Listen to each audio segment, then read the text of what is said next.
This is me, and this is my brand new 3D gravity simulation made in Roblox. And in case you didn't know, this project has taken me almost 4 full months of debugging, using complex formulas, and basically fighting an all-out war against real-life gravity and Roblox physics. Because, well, we all know how Roblox physics works. But anyways, let's cut to the chase and see how this works.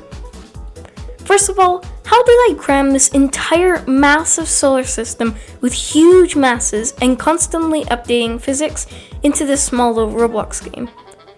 Well, the short answer is I didn't.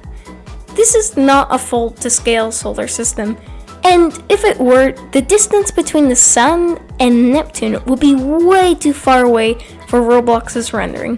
Based on this, if Neptune's distance were actually to scale, I calculated to be over 19,000 studs away from the Sun.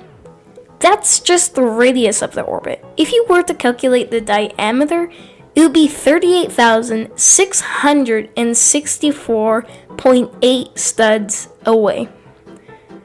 So it's easy to say that this is just way too big for Roblox. So obviously I had to downscale a lot. So I managed to resize the solar system just enough so it was reasonable for Roblox. Yes, I know it's not quite to scale, but it was the best possible solution for now.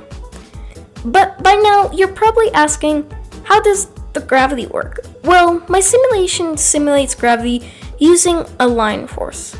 Line forces are a type of force in Roblox that apply in one direction versus something like vector forces where you have to assign each axis's force.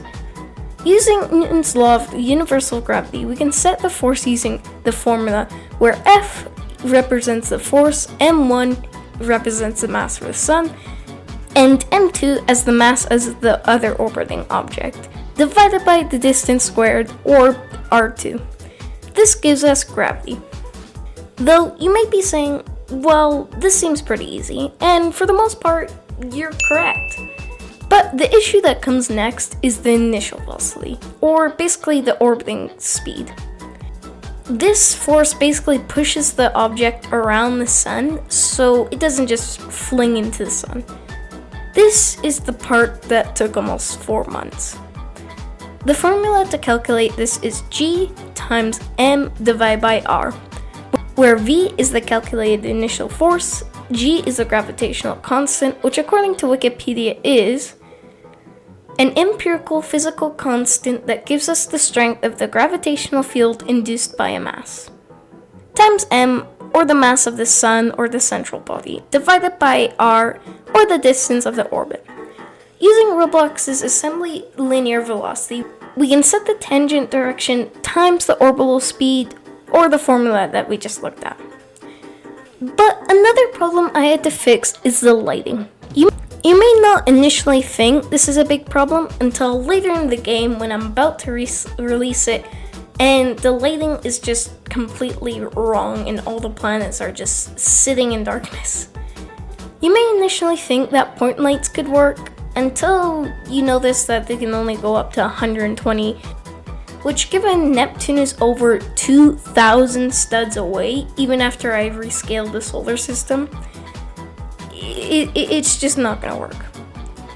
So I had to get creative. I thought if I attached the attachment just slightly outside the planet's orbital radius and constantly move that attachment around the planet while orbiting the Sun, facing the planet all times, and then I attach a surface light to it and just do some quick short math to calculate the brightness from the distance of the Sun, then you can see it perfectly works. But that is my 3D gravity simulation. If you'd like to see more updates in the future, then please like, subscribe, and have a fantastic day.